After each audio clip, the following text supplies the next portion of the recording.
Hello, today's topic is does sound travel under water?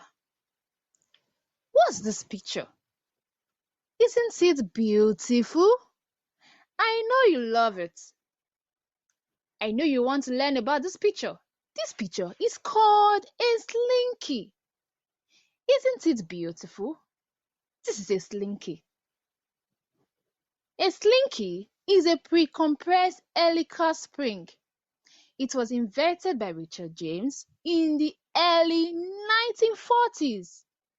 Watch the video below to learn more on the topic Does sound travel underwater? Happy view. Hello,